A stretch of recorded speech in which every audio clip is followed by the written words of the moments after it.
오늘은 광복 74주년 기념주일 예배로 우리가 드리게 됩니다. 함석헌 선생님이 쓴 뜻으로 본 한국 역사라는 책에 보면 한국 역사를 쭉 그분이 훑으면서 하는 얘기가 아무래도 한국 민족은 고난을 받기 위해서 이 땅에 태어난 그런 민족 같다는 그런 얘기를 했습니다. 한국 민족은 다른 민족이 쳐들어온 것만 50회 내지 60회 정도 되어지고 이 5천년 역사 동안 끊임없이 외세에 시달리면서 전쟁에 한번 이겨보지 못하고 고구려 몇 번 이긴 것 외에는 전쟁에 이겨보지 못하고 늘 시달리고 고달프면서 살아왔다고 그렇게 얘기합니다. 그래서 그 책의 끝부분에 한국 역사를 정리하면서 이렇게 적고 있습니다. 우리는 평안이 무엇인지 모르는 국민이다. 우리가 웃었다면 쓴웃음을 지은 것이요 우리가 춤을 추었다면 그것은 미쳐서 춘 것이다. 우리는 잔인한 로마 사람에게 한때 쾌감을 주기 위해서 원형극장 안에서 싸우는 검노와 같이 수욕에 불타는 사나이에게 한 덩이 고기로 다룸을 받는 갈보같이 한갓 다른 사람을 위하여 고생하고 학대받기 위하여 나온 축생인 듯하다 그렇게 적었습니다.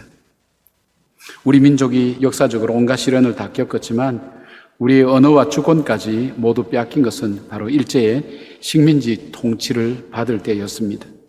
역사상 가장 치욕적이고 고통스럽고 희망이라고는 찾아볼 수도 없었고 그때는 아무도 도와주는 나라가 없었습니다. 근데 역설적으로 가장 절망할 때에 이 민족에게는 예수 그리스도라는 복음이 전해지게 되었습니다. 절망 속에서 그리고 나라를 다 잃어버린 것 가운데 이 민족은 다시 꿈을 꿀 수가 있었습니다. 그 꿈은 바로 하나님 나라의 꿈이었습니다. 하나님이 통치하신 나라. 그 꿈을 붙잡고 이 민족은 걸어왔습니다.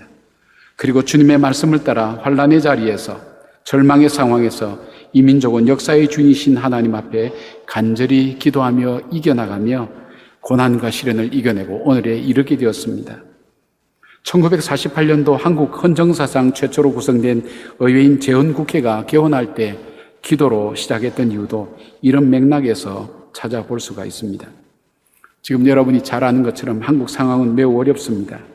외적으로는 북한의 핵무기의 위협이라는 것이 촉발된 사건이 되면서 이 열강들이 이 한반도를 중심으로 계속해서 자국의 이익을 위해서 싸우는 가운데 한국은 아무런 대책 없이 고통과 어려움만 겪고 있다는 사실입니다. 더 큰 문제는 우리 안이 너무 나누어져 있고 또 우리가 이 문제를 해결할 만한 대책이나 또 리더나 사람을 찾아볼 수 없다는 것이 이 문제를 어떻게 풀어가야 될지 하는 것이 아마 모든 국민들의 고민이라고 생각되어집니다. 오늘 우리의 이 곤란하고 어려운 환경처럼 이 성경에 나오는 이스라엘 사람들도 마찬가지였습니다. 그들은 블레셋과의 전투에서 큰 패배를 당했습니다.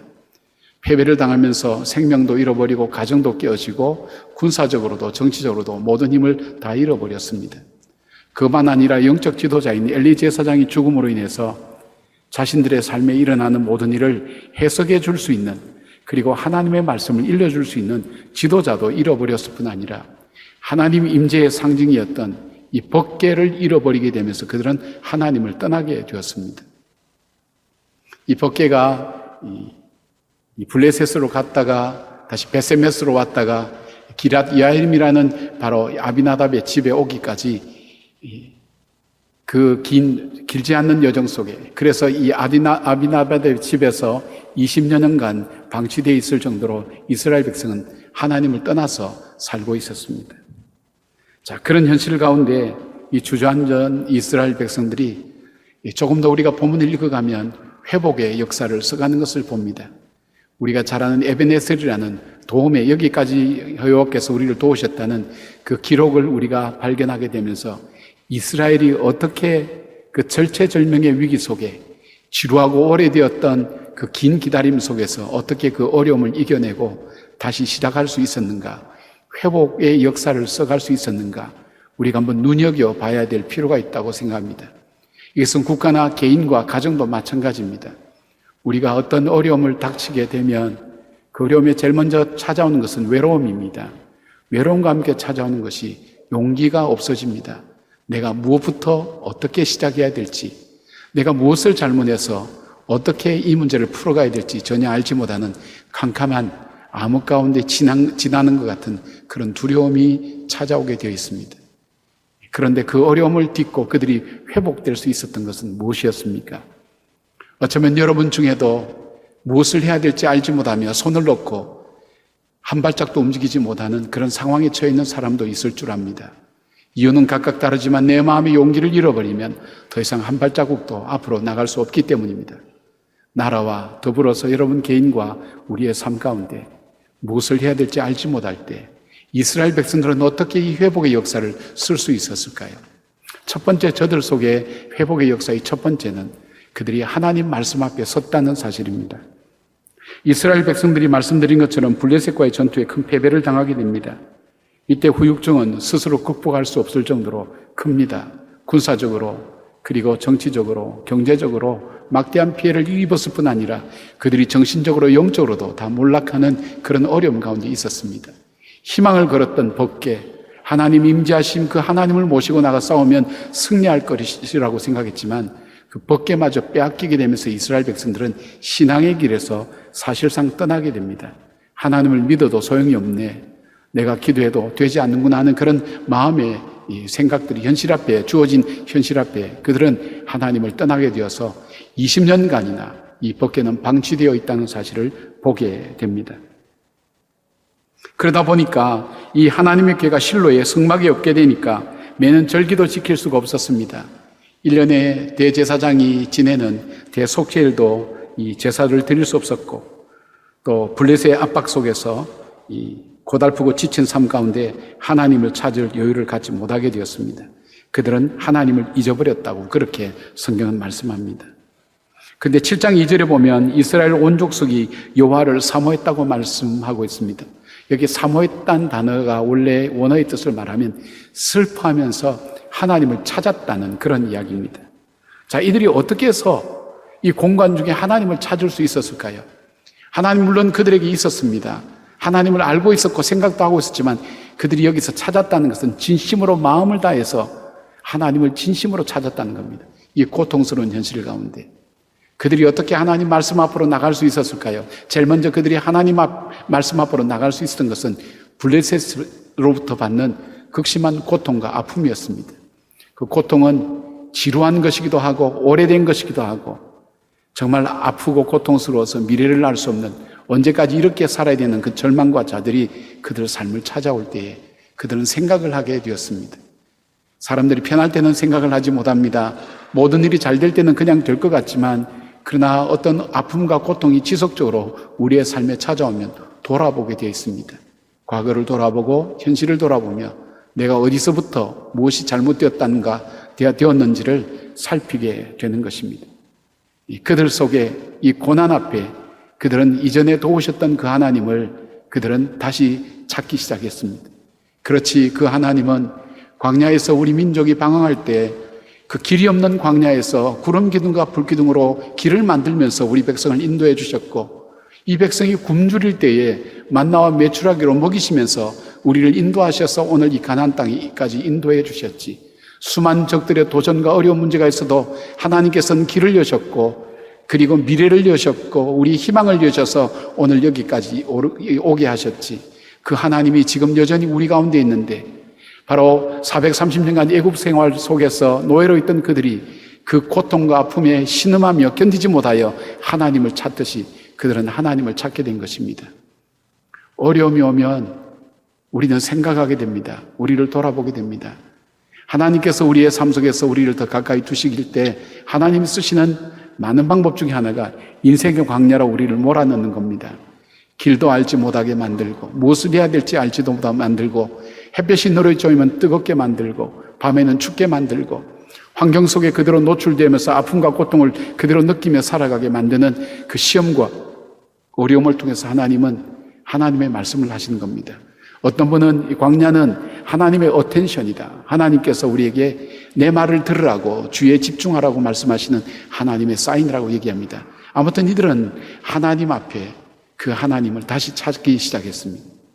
이들이 또 하나 하나님의 음성, 하나님 말씀 앞에 설 수 있는 또 하나의 이유는 하나님의 말씀의 역사를 보았기 때문입니다. 그들이 법궤와 더불어 싸울 때에 블레셋에 져서 법궤가 빼앗겼습니다. 법궤가 빼앗기면서 이 백성들 마음속에는 하나님은 안 계신다. 하나님은 아무런 능력이 없으시다. 블레셋의 신이 더 강하다. 그러면서 그들은 그 신앙의 길에서 떠나게 되었습니다. 그리고 이 법궤가 가는 곳마다 연병이나 그 다음에 여러 가지 어려운 전염병이 돌면서 그곳에 둘 수가 없었습니다. 블레셋 신전에 두었더니 신상들이 다 부서지고 해서 이 법궤를 저 베스메스로 보냈습니다.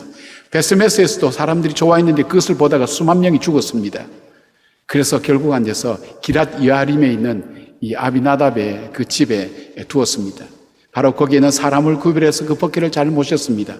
그런데 놀라운 것은 그곳에 20년 동안 있으면서 이 법궤가 들어간 이후로 이 가정이 얼마나 복을 받는지를 그들이 다 보았습니다. 그것을 그들이 바라보면서 생각을 바꾸게 됩니다. 느끼게 됩니다. 아, 하나님은 안 계신 분이 아니라 우리를 떠나신 분이 아니라 하나님을 바로 모시는 것이 중요하구나. 하나님을 바로 모실 때 하나님은 정말 저 백성을 복 주시는 하나님이시구나. 그는 하나님에 대한 생각을 바꾸게 됐습니다. 복을 주시는 하나님, 자기 백성을 살피시는 하나님, 우리가 하나님을 잘 모실 때 하나님께서 우리와 함께 하신다는 하나님이 역사하시는 것을 그들이 바라보았습니다. 여러분, 그래서 우리의 믿음이 참 중요합니다. 우리의 삶이 참 중요합니다. 우리가 주변에 우리 셀그룹 안에 참 하나님을 잘 섬김으로 그들이 받아 누리는 이 복과 은혜를 우리가 바라볼 수 있다는 것은 엄청난 은혜입니다. 그래서 우리가 잘 살아야 됩니다. 우리가 딸 살다 보면 어려운 면도 있고 좋은 면도 있지만 그러나 어려울 때도 믿음으로 인내하며 흔들리지 않고 믿음에 굳건하게 서서 살아가는 모습, 여유와 넉넉함이 있을 때 그 여유와 넉넉함을 가지고 게으르지 않고 힘들고 어려운 곳에 자기의 사명을 생각하고 도와주는 그 풍요로운 마음, 하나님을 믿는 그 믿음의 사람이 살아가는 아름다운 삶의 모습을 바라보는 것, 그것은 주변에 있는 많은 사람들에게 하나님에 대해서 이미지를 바꿀 수 있는 굉장히 중요한 기회가 된다는 것입니다.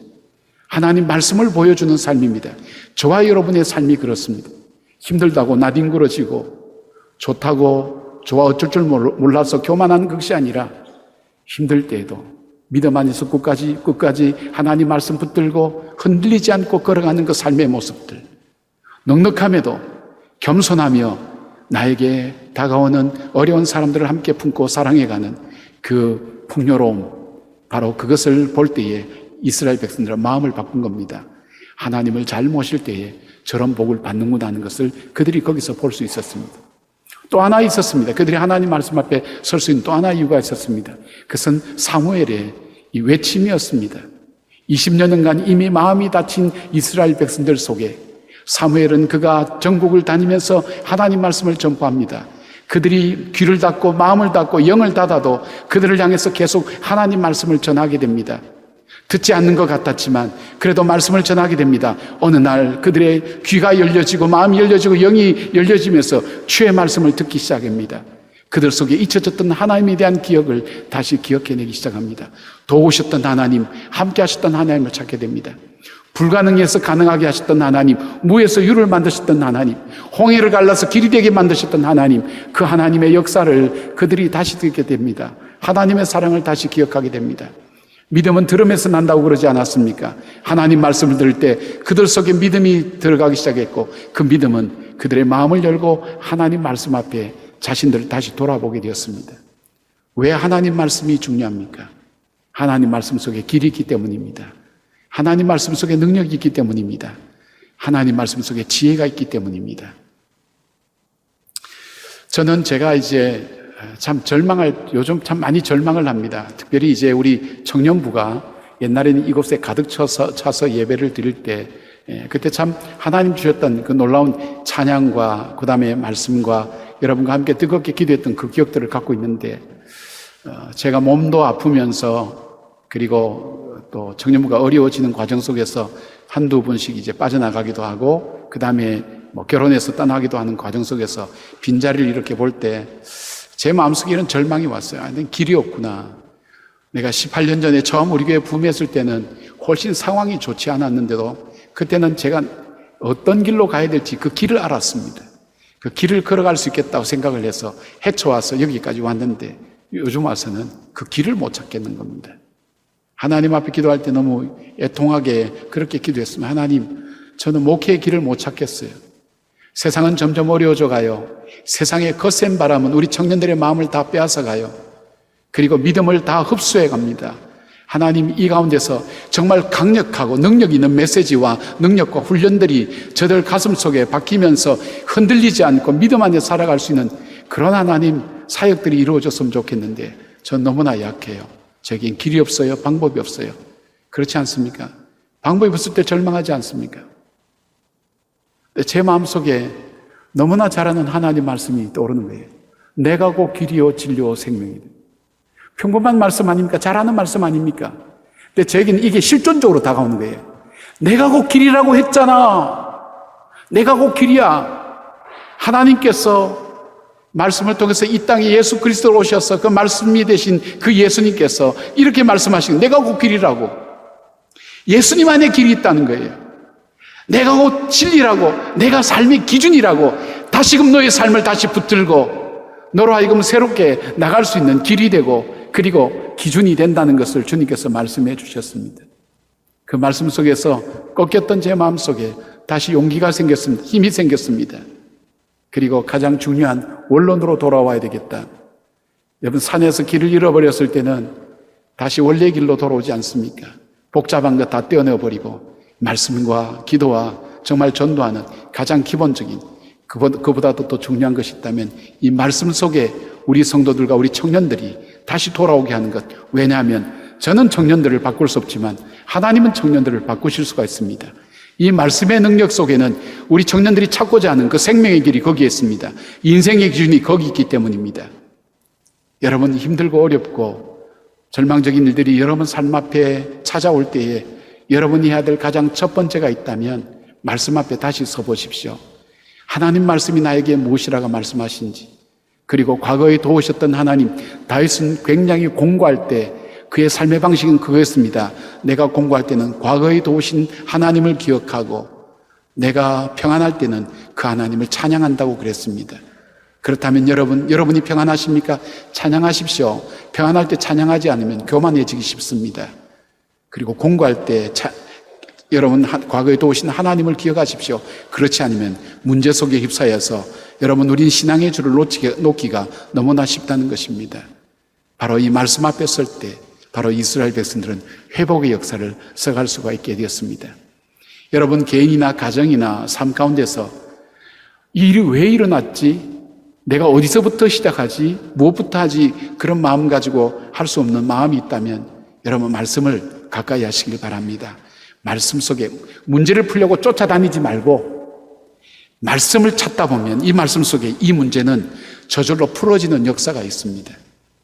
바로 이 말씀 속에는 길이 있기 때문입니다. 말씀은 진리이기 때문입니다. 말씀은 우리에게 능력이 됩니다. 말씀은 반석이 됩니다. 여호수아도 이 말씀에 근거해서 자기의 삶을 헤쳐나갔습니다. 블레셋과의 가나안 족속과 싸울 때도 이 말씀에 의지해서 좌로나 우로나 치우치지 않고 말씀을 따라갈 때 승리할 수가 있었습니다. 왜냐하면 말씀에는 지혜가 있습니다. 말씀에는 권세가 있고 능력이 있기 때문입니다. 사랑하는 젊은이들, 여러분 속에 하나님 말씀 앞에 설 때에 그 말씀이 여러분에게 분명히 말씀하시는 주님의 음성이 있습니다. 주님은 결코 우리를 포기한 적이 없기 때문에, 나를 잊어버린 적이 없기 때문에 그 말씀 앞에 서서 주 앞에 마음을 열고 귀를 열고 우리의 심령을 열 때 그 말씀 속에서 주시는 주의 음성 앞에 서기를 바랍니다. 그것이 회복을 위한 첫 번째 선택이 됩니다. 두 번째 선택, 이스라엘 백성의 두 번째 선택은 무엇이었습니까? 그것은 바로 회개였습니다. 회개란 문자적으로 풀이하면 내가 살아온 삶을 후회하고 다시는 그 삶을 살지 않고 새로운 삶으로 나가는 것을 말합니다.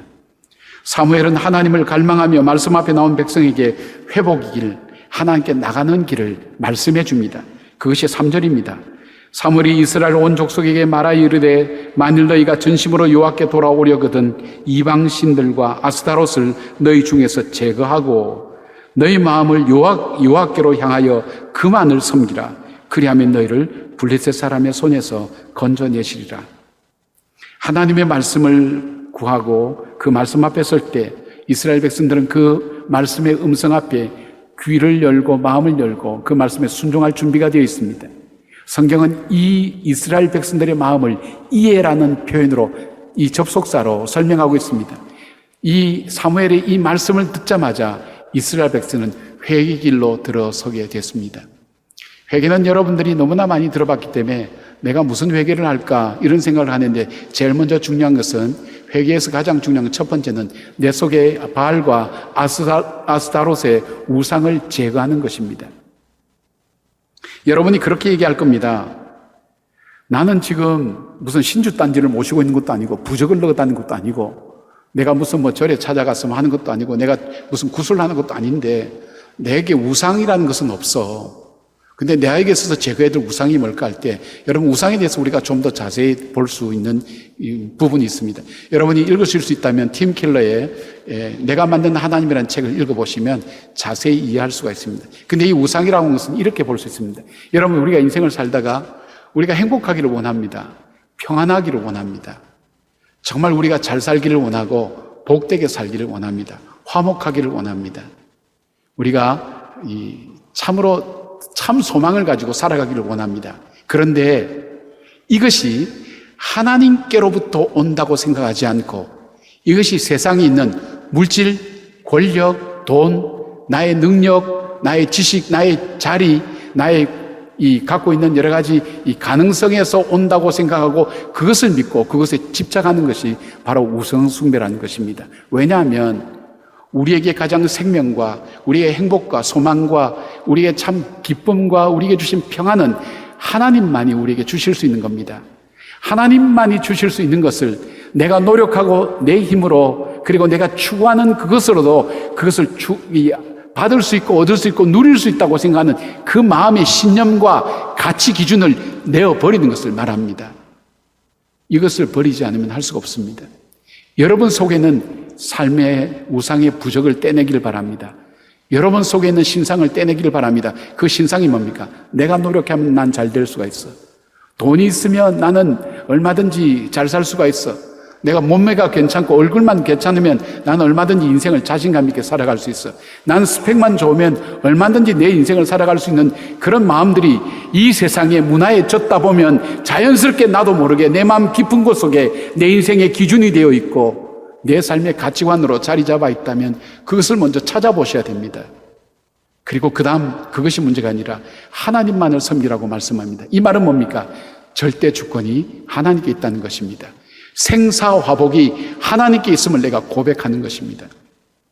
나의 죽고 사는 것, 내가 복을 받고 화를 받는 것, 이 모든 것이 하나님 손에 있습니다. 돈, 권력, 여러분 이 모든 것 다 좋습니다. 중요합니다. 그러나 이것이 내 인생을 궁극적으로 행복하게 하거나 이것이 궁극적으로 내 인생을 정말 참 소망으로 인도하는 것이 아니라는 것을 여러분이 고백하고 하나님 앞에 나가는 겁니다. 그리고 세 번째 나가서는 어떻게 합니까? 그들이 물을 길어서 여호와 앞에 쏟았다고 그랬습니다. 이것은 뭐냐면 우리 마음에 있는 것을 하나님 앞에 토하듯 다 내어놓는 겁니다. 하나님 앞에 내 마음속에 있는 걸 다 토해내면서 고백하고 시인하는 겁니다. 하나님, 나는 내 속에 정말 하나님 아니고도 하나님 없이도 나는 잘 살 수 있다고 생각했던 하나님을 떠난 사람입니다. 하나님이 내게 복을 주시지 않아도 나는 이 세상에서 내 능력으로 내 인생을 잘 살 수 있다고 생각하고 그렇게 열심히 달려온 나는 신념의 사람, 나는 사람들이 볼 때 참 대단한 사람을 생각했던 내 자신이었습니다. 그게 잘못되고 그것이 우상이라는 것을 하나님 깨달았습니다. 내가 하나님 앞에 내어놓습니다. 이제 내 삶의 질서와 가치를 바로잡습니다.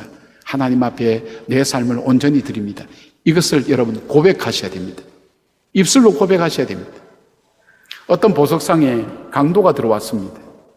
이 강도가 갖고 간 게 아무것도 없어요. 이 강도가 한 일이면 이 보석 밑에 있는 가격표, 이 가격표를 주인도 모르게 싹 다 바꿔놓은 겁니다. 굉장히 비싼 거에는 가장 헐값으로 해놓고 이 싼 거는 굉장히 비싼 값으로 붙여놓고 그 다음날부터 이 보석상에는 혼란이 일어난 겁니다. 굉장히 고가의 보석이 싼 값에 팔립니다. 정말 싸구려가 비싼 값에 팔립니다. 주인이 알아차릴 때까지는 상당 시간이 걸립니다. 모든 것 다 잃어버리고 난 다음입니다. 여러분, 이것을 누가 했냐면 사단이 오늘 우리에게 한 일입니다. 우리에게 가격표를 다 바꿔놓았습니다. 이것은 정말 가치 있는 일이야, 요거는 가치 없는 일이야, 거짓말로 다 바꿔놓은 거예요. 그래서 우리가 생각할 때 정말 이것이야말로 내가 인생을 걸 만한 가치 있는 것이라고 생각하는 그 기준들, 그것을 우리가 회개한다는 것은 원래의 가치대로 다시 찾는 것입니다. 하나님이 하나님 되심을 고백하고 내가 하나님의 피조물됨을 고백하며 그 하나님의 은혜가 소중하고 하나님의 사랑이 소중하고 하나님께서 나를 포기치 않는 하나님의 자비로운 그 은총이 나에겐 정말 소중한 것이라는 그 가치를 내가 다시 그 가격표를 바로 자리에 세워놓고 그 가치를 바로 부여하는 것입니다. 나를 스스로 학대하고 나를 스스로 보잘것없다고 생각하는 것이 아니라 바로 그 하나님이 나를 존귀하고 귀하게 여기듯 내 인생이 얼만큼 소중하고 귀한 것인가 하는 것을 다시 회복하는 겁니다. 하나님이 내게 주신 오늘의 일상이 얼만큼 하나님 축복인가 하는 것을 다시 회복하는 것입니다. 하나님께서 내게 주신 지체들이 얼만큼 귀하고 사랑스러운 지체들인지 다시 회복하는 것입니다. 그 가치를 다시 찾는 것, 이것이 진정한 회개의 회복입니다. 사랑하는 여러분, 오늘 이 예배를 통해서 여러분 속에 이 가격표를 바꾸어 놓은 사단의 전략 속에 여러분 속지 마시고 말씀 속에서 말씀이 기준이 되는, 그래서 우리에게 주신 놀라운 가치를 다시 매기기를 바랍니다. 얼마나 하나님이 소중한 겁니까? 우리에게 소망이라는 것이 얼만큼 중요한 것입니까? 우리에게 구원이 얼만큼 놀라운 일입니까? 우리에게 있어서 나라는 존재가 얼만큼 소중한 존재입니까? 나는 나를 포기해도 하나님은 나를 포기치 아니하시는, 십자가에서 자기 아들을 십자가에 못 박으면서도 나를 사실 만큼 귀하고 존귀한 나 자신입니다. 나를 미워하지 말기를 바랍니다. 나를 학대하지 말기를 바랍니다. 내가 얼만큼 귀한 존재인가를 다시 깨닫기를 바랍니다. 나에게 주어진 보잘것없다고 생각되는 일상들이 작은 일상들이 아니라 하나님의 엄청난 축복이라는 그 가치를 다시 발견하는 것입니다. 회개는 바르게 회복하는 능력이 있습니다. 회개는 바른 길로 돌리는 하나님의 놀라운 섭리가 이 회개 속에 있습니다. 회개는 하나님 관계를 회복합니다. 하나님과의 관계가 회복된 주님의 자녀는 하나님으로부터 공급받을 수가 있습니다. 하나님의 인도함을 받을 수가 있습니다. 하나님의 보호하심을 받을 수가 있습니다. 하나님의 능력을 덧입을 수가 있는 것입니다. 하나님과의 관계를 회복하는 것, 바로 그 회개의 길입니다. 내가 잘못된 가치관을 바로잡고 하나님 앞에 내 삶을 드리는 것. 여러분, 오래전 얘기지만 초등학교 5학년 아이들에게 어떻게 살고 싶냐 물었더니 그 아이들이 대답한 것이 이거지 않습니까? 편하게 살고 싶다, 부자로 살고 싶다, 유명해지고 싶다. 지금 우리나라 구조와 이게 한 30년 전의 질문이니까 지금 한 40대, 30대, 40대, 50대까지, 그리고 그들이 주도가 되어서 바로 윗, 아래 세대까지 이 가치관이 전파되어 있는 거예요. 지금 사회 문화나 구조를 여러분 한번 자세히 한번 살펴보세요. 객관화시켜서 한번 보세요. 편하게 살고 싶은 사상이, 편하게 살고 싶은 가치관이 팽배한 거예요. 돈을 벌고 싶다, 돈 많게 살고 싶은 그 가치관이 팽배한 거예요. 그리고 유명하게 되고 싶다, 알려지고 싶은 거예요. 그것이 굉장히 팽배한 거예요. 팽배해서 모든 문화 속에 그것이 다 들어가 있어요. 1000만 돌파, 굉장하다고 생각합니다. 유명하다고 생각합니다. 그것에 가치를 부여하는 세상 속에 살아가고 있습니다. 그 가치를 우리는 따라가고 있습니다. 분별해낼 줄 알아야 됩니다. 언론에서 말하는 대로 그대로 따라가는 것이 아니라, 가까운 사람들이 얘기하는 대로 따라가는 것이 아니라 그 말씀이 정말 하나님의 뜻인가를 분별할 줄 아는 그 지혜와 분별력을 상실한 채 따라가며 세상의 가치관을 따라가서, 요즘의 사람들의 꿈이 뭡니까? 건물 사서 부동산 임대업 하는 겁니다. 정말 새 비전과 소망을 가지고 이 적은 땅덩어리에 이 나라와 이 민족이 하나님의 축복의 통로로 쓰임받는 나라가 되도록 하는 비전과 꿈을 이루어야 될 그 나이에 생각하는 것이 편하게 살고 싶다, 부자로 살고 싶다, 유명하게 살고 싶다는 그 가치관이 만든 문화와 가치관이 세운 구조를 통해서 그 속에서 우리가 숨을 쉬고 물을 마시고 살아가면 우리도 어느새 거기에 젖어 있는 것입니다. 이것을 빼내야 됩니다. 하나님이 기뻐하신 삶으로 우리 인생을 리셋해야 됩니다. 우리 자신들을 가만히 보시기를 바랍니다. 여러분도 모르는 사이에 여러분 삶 속에 들어와서 사단이 바꿔놓은 가격표를 여러분 다시 되돌려 놓아야 됩니다. 회복할 수 있는 길은 바로 그것밖에 없습니다. 회개밖에 없습니다. 그리고 하나님 앞에 시인합니다. 자, 이스라엘이 회복을 위한 세 번째가 있습니다. 그것은 바로 하나님 말씀에 순종하는 겁니다. 여러분, 믿음과 회개의 마지막 완성은 순종이라는 행동으로 나타날 때 그것이 증명이 되는 겁니다. 우리 청년들도 보면 신앙 좋은 청년들 많이 있습니다. 말하는 거 보면 행동은 아니에요. 순종하지 않아요. 이스라엘 백성들이 미스바에 모여서 하나님 앞에 회개하고 제사를 드리고 있었어요. 그때 블레셋 군대가 쳐들어오게 된 거예요. 얼마나 두려웠겠어요. 왜요? 블레셋에 대한 트라우마가 있잖아요. 20년 오래전 일이지만 큰 패배를 통해서 엘리 제사장 죽고 벗게 빼앗기고 20년간 압박과 압제를 당하면서 고통당하는 그들은 이스라엘에게 너무나 큰 존재였어요.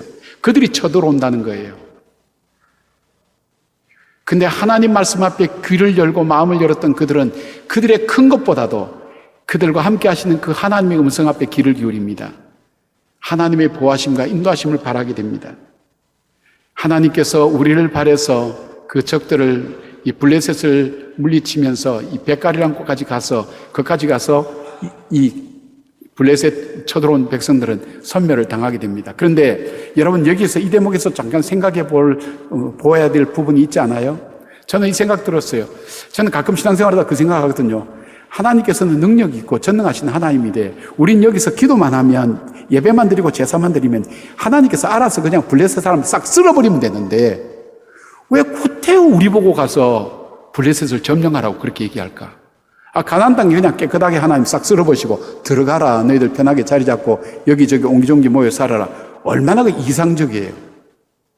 근데 우리 보고 꼭 점령하라 그래요. 이미 줬다는 거예요. 그러니까 점령하라. 그것도 그냥 무혈입성이 아니에요. 싸워서 승리해서 쟁취하라는 거예요. 이미 너에게 줬다는 거예요. 줬으면 온전히 깨끗하게 주지. 그렇게 조건과 상황을 복잡하게 만들어서 왜 주시냐. 그런 생각 해본 적 없어요?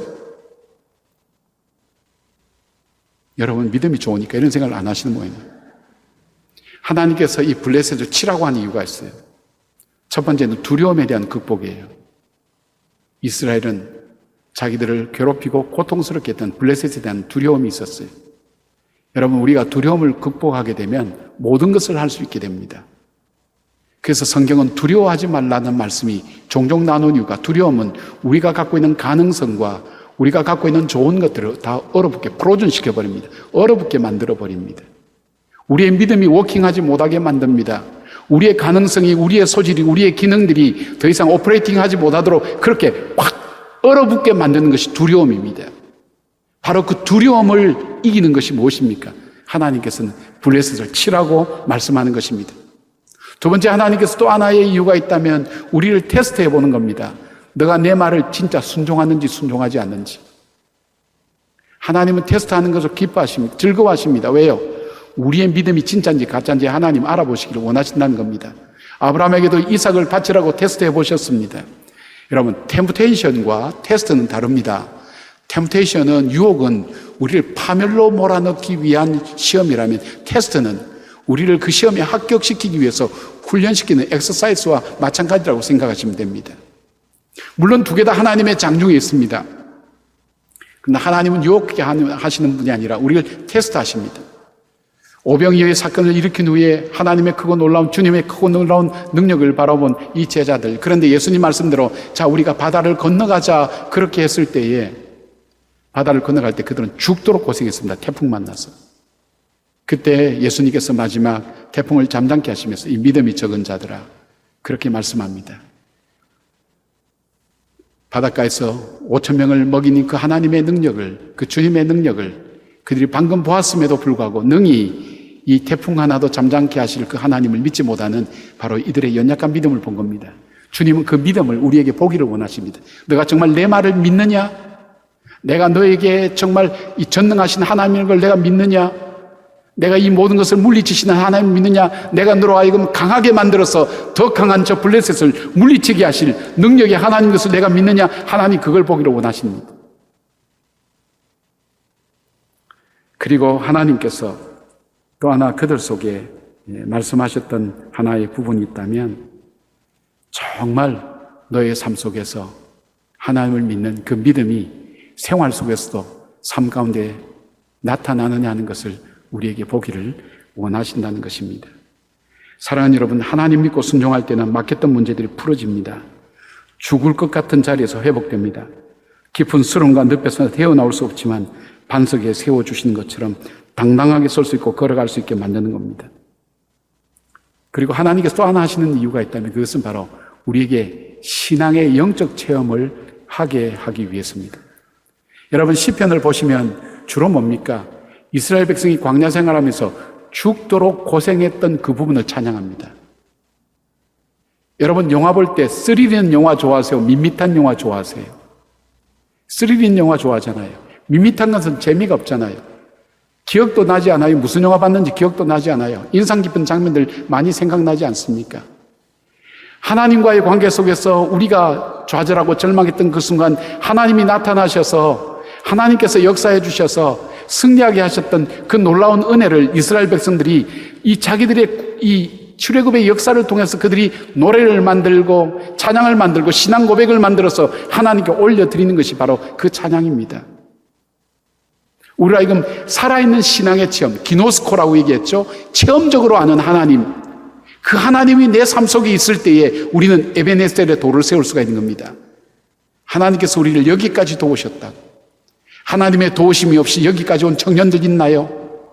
여러분, 인생을 많이 살진 않았지만 그럼에도 불구하고 하나님께서 돕지 아니하였다면 여기까지 올 수 있는 청년들이 있나요? 그렇다면 여러분의 삶 속에 에베네셀의 돌이 여러분 속에 있다는 겁니다. 하나님이 여러분을 도우셨다는 것, 그 기억을 떠올려야 됩니다. 하나님께서 도와주셨지. 하나님께서 나와 함께 하셨지. 내가 낙심할 게 아니지. 그 하나님은 계획을 갖고 계시지. 내 인생을 인도해 가시지. 그 믿음이 우리 속에 살아날 때 바로 우리의 에베네셀은 미래를 열어가는 도움의 돌이 되는 것을 보게 됩니다. 여러분, 우리나라는 지금 중국, 일본, 러시아, 미국 등지에서 밀려오는 요구와 요청에 도무지 감당할 수 없는 어려움 속에 있습니다. 헤쳐나갈 지도자가 부재한 것입니다. 중앙일보 이정민 논설위원회 컬럼에 이런 글이 있었습니다. 이분은 연세대 송복 교수님의 유성룡 나라를 다시 만들 때가 되나이다라는 책을 인용하면서 유성룡의 리더십을 소개했습니다. 유성룡은 임진왜란 7년 전쟁을 총지휘한 사실상 사령탑이었습니다. 육상에는 권율 장군, 해상에는 이순신 장군 두 장수를 첨가함으로써 풍전등화의 위기에서 조선을 구했습니다. 그는 한반도가 사색 당쟁의 광풍에 휩싸여 있을 때에 그는 대륙 세력과 해양 세력의 충돌이 빚어낼 거대한 지각 변동에 대해서 그는 준비하고 대비하자고 했습니다. 뿐만 아니라 일본에게 쫓겨 의주까지 피난한 선조가 압록강을 건너서 명으로 가려고 할 때 왕이 앞을 막았습니다. 왕이시여, 조선 땅을 한 발자국이라도 나가면 조선은 우리 땅이 아닙니다. 그리고 임금으로 하여금 그 땅을 나가지 못하게 만들었습니다. 왜냐하면 그는 임진왜란을 명과 외의 조선 분할 전쟁으로 그렇게 보았습니다. 국토 분할을 막는 것이 그에게 우선순위였는데 왕이 그 땅을 버리고 갈 때에 이 땅은 더 이상 조선 땅을 지킬 수 있는 것이 아니었던 것입니다.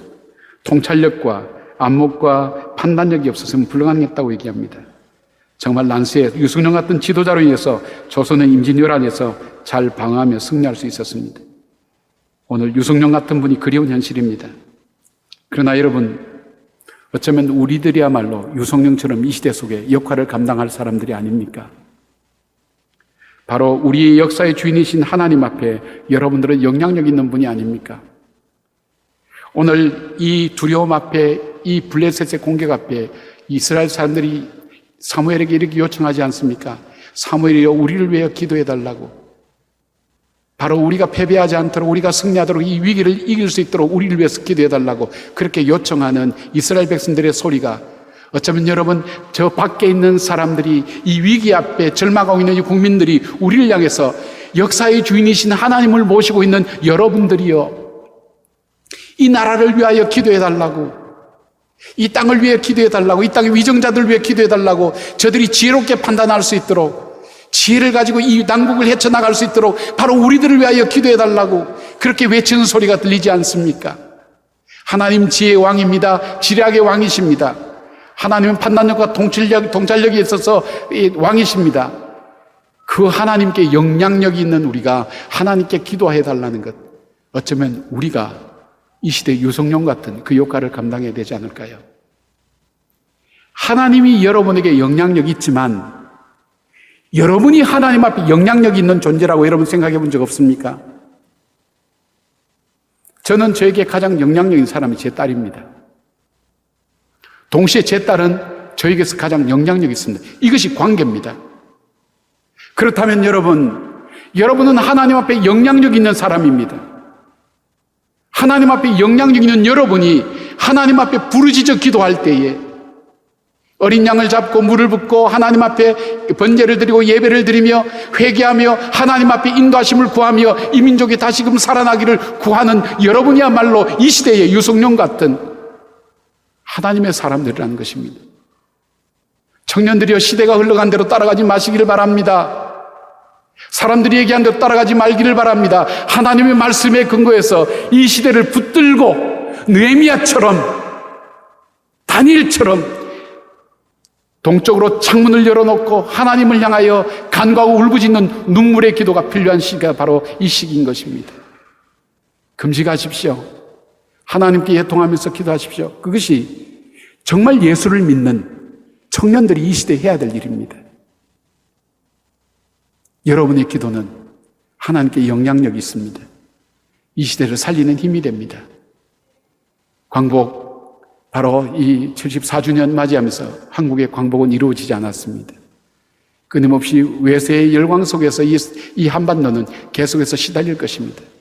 그러기에 우리가 자만하지 않고 하나님 앞에 다시 엎드리며 정말 좁은 이 땅덩어리, 시민주로 있다가 독립한 2차 대전 이후에 유일하게 전 세계에 지원할 수 있는 나라로 변화된 것이 결코 우연이라고 생각하십니까? 세상의 학자들은 그렇게 얘기하지 않을 겁니다. 뭐가 좋았고 얘기합니다. 요즘은 또 경제발전에 대한 역사도 다 지워버립니다.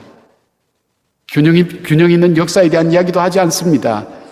그러나 우리가 정말 하나님 믿는 신관, 하나님의 역사를 믿는 우리가 있다면 하나님께서 이 민족을 붙드셔서 우리에게 맡겨주시고 눈물로 기도했던 수많은 눈물의 항아리에 눈물이 다 차면서 이 민족을 구원해 주시고 역사해 주셨다고 믿지 않습니까?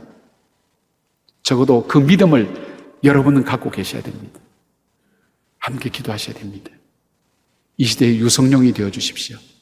하나님 앞에 정말 영향력 있는 하나님의 사람이 되어서 이 민족을 구원하는 정말 일당백의 청년이 될 때에 이 민족은 희망이 있습니다. 여러분의 힘은 결코 작지 않습니다. 얼마나 주님 앞에 영향력 있는 거룩한 분들입니까?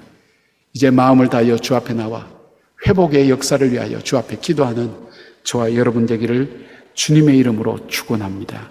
아멘. 기도하겠습니다.